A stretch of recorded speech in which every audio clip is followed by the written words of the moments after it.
कभी कभी देश के कोने से एक ऐसी खबर आती है जो सिर्फ दर्द नहीं, एक सवाल भी छोड़ जाती है। मणिपुर, जहां इंसानियत, राजनीति और पहचान की लड़ाई तीनों एक साथ चल रही है। मणिपुर भारत के उत्तर पूर्व का एक खूबसूरत सा राज्य। पहाड़, घाटियां, संस्कृतियां, विविधताएं, इतनी प्राकृतिक खूबसूरती के पीछे सदियों पुराना एक असंतुलन भी छुपा हुआ है, जहां पे मुख्यतः दो जनजातियां निवास करती हैं, नागा, कुकी और मैतेई। मैतेई घाटी क्षेत्रों में रहती है, नागा और कुकी पहाड़ी क्षेत्रों में रहती है। घाटी क्षेत्र जो 10% है, वहां पर मणिपुर की 80% जनसंख्या निवास करती है, और जो पहाड़ी क्षेत्र हैं, जो मणिपुर का 90% हिस्सा कवर करते हैं, वहां पे केवल 10% जनसंख्या ही निवास करती है। मैतेई समुदाय कहता है, हम मणिपुर की पहचान है। हम भले ही आज बहुसंख्यक हो गए हैं, लेकिन हम भी आदिवासी थे। मैं हूं आपका दोस्त ओम, और आप देख रहे हैं ओम अनफोल्डेड। तो चलिए शुरू करते हैं मणिपुर की डिकोडिंग। आपको भी सच्चाई से रूबरू कराते हैं मणिपुर की हिंसा की वास्तविक वजह क्या है, जो हमें सोशल मीडिया और न्यूज चैनल्स पे नहीं देखने को मिलती है। मणिपुर में जो संघर्ष की शुरुआत है वो विश्वेश्वर ने की थी। उनका कहना था कि हम मणिपुर में बहुसंख्यक तो हैं, लेकिन हमारे साथ फिर भी अन्याय हो रहा है। नागा और कुकी मणिपुर में ट्राइब्स हैं, और मैतेई जो है वो नॉन ट्राइब्स हैं।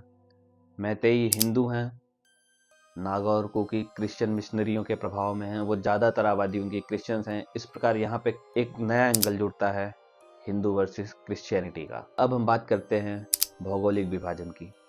भौगोलिक विभाजन मणिपुर में ऐसा है कि जो मणिपुर की राजधानी इम्फाल जैसे विकसित जिले, शहर, वो 10% घाटी के क्षेत्र में आते हैं। भौगोलिक विभाजन एक जननांगिकी विभाजन भी पैदा कर देता है। भौगोलिक विभाजन से जुड़ता है आर्थिक विभाजन। जहाँ पे भौगोल उचित है, वहाँ पे विकास पहुँचा है। इसी के साथ मैतेई वहाँ पे संपन्न हैं, व्यापार, प्रशासन, हर जगह उनकी भागीदारी अधिक है, जबकि कुकी और नागा इससे अभी भी वंचित रहे हैं। पर्वतीय भाग अभी भी पिछड़ा है। इसी वजह से कुकी और नागा समुदाय को मणिपुर में आरक्षण दिया गया है। पर्वतीय क्षेत्रों में रहने वाले जनजातियों जैसे नागा और कुकी को इनर लाइन परमिट दिया गया है। यह एक विशेष प्रकार का परमिशन होता है जहां पर वो बाहरी क्षेत्रों में जा सकते हैं, लेकिन बाहर रहने वाली आबादी जैसे मैतेई, वो इनर लाइन परमिट का जोन है, वो वहां पर नहीं जा सकती है।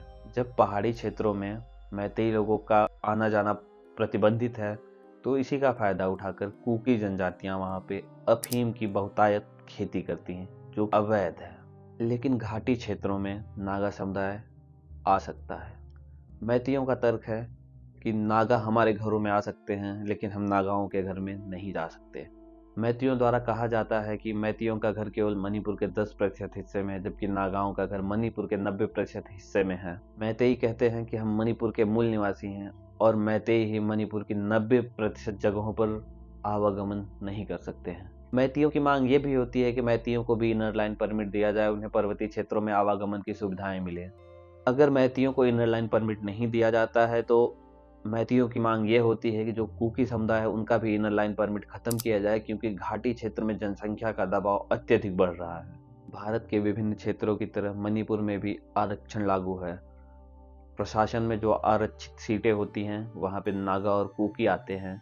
जो अनारक्षित सीटें, वहाँ पर मैतेई जनसंख्या बाहुल्य है, तो अनारक्षित सीटें मैतेइयों द्वारा भरी जाती हैं। यहाँ का क्षेत्रीय प्रशासन भी अपनी अपनी जातियों, अपने अपने वर्गों को समर्थन देता है। हम अगले मुद्दे की बात करें तो अगला मुद्दा होता है राजनीतिक विभाजन का। भारत में जो प्रतिनिधित्व मिलता है वो जनसंख्या के आधार पर मिलता है। तो जैसा कि हमने वीडियो के पहले में बताया कि मणिपुर में मैतेई जनसंख्या बाहुल्य है, तो प्रशासन और सरकार दोनों में मैतेइयों का प्रतिनिधित्व अधिक होता है। कुकी वहां भी उपेक्षित अपने आप को समझते हैं। मणिपुर में 60 विधानसभा सीटों में से लगभग 40 सीटें लगभग घाटी क्षेत्र में ही आती हैं। मणिपुर की सरकार भी मैतेई प्रभुत्व की सरकार होती है। नागा और कुकी समुदाय मुख्यतः आरोप लगाते हैं कि मणिपुर सरकार मैतेइयों के हित में ही ज्यादा फैसले करती है, और यहाँ पर जनजातियों की अनदेखी की जाती है। इसी क्रम में 2 निर्णय सरकार द्वारा लिए गए, जिससे वर्तमान हिंसा भड़क उठी। मैतेइयों को आरक्षण, दूसरा फॉरेस्ट लैंड सर्वे। आरक्षण के डर से कुकी समुदाय ने मई 2025, जहां मैतेई बाहुल्य जिला है चूरचंद्रपुर, वहां पे कुकी स्टूडेंट यूनियन ने एक सॉलिडेरिटी मार्च निकाला।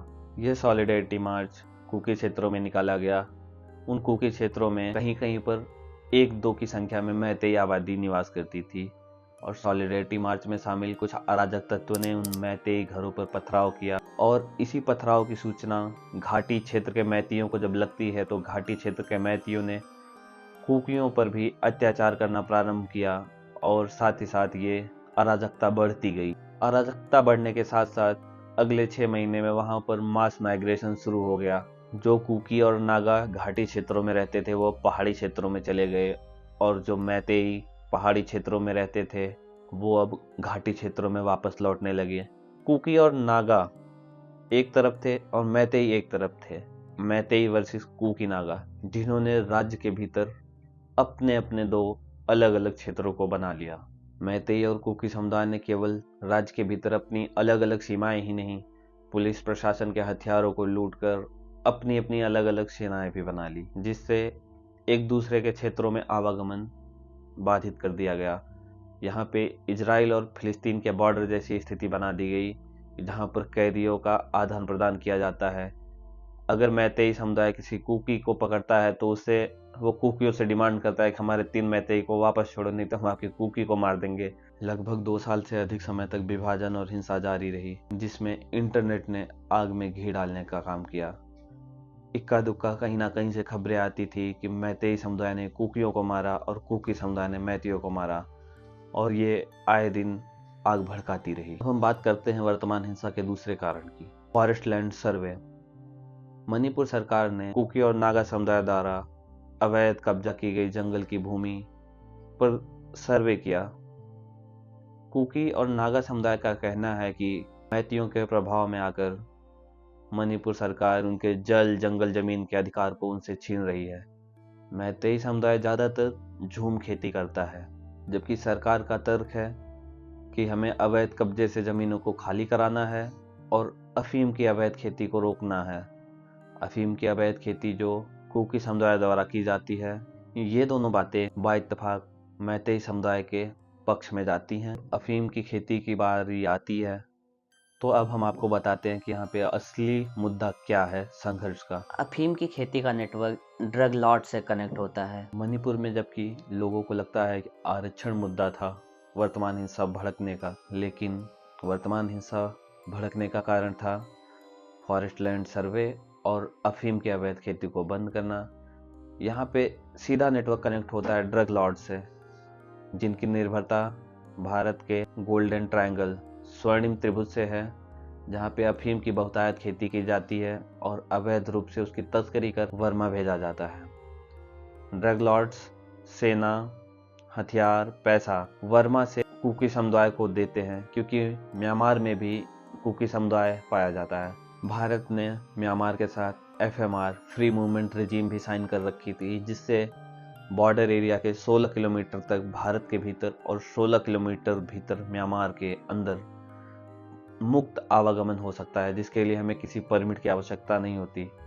ड्रग लॉर्ड्स और आतंकी संगठन इसी FMR का फायदा उठाकर अवैध तस्करी, हथियार, सेना वर्मा से लाके कुकी समुदाय को भारत में देते हैं। मणिपुर में कुकी समुदाय अल्पसंख्यक है, लेकिन फिर भी अगर वो मैतियों से बराबरी कर रहा है, इसका मेन कारण है ड्रग लॉर्ड्स।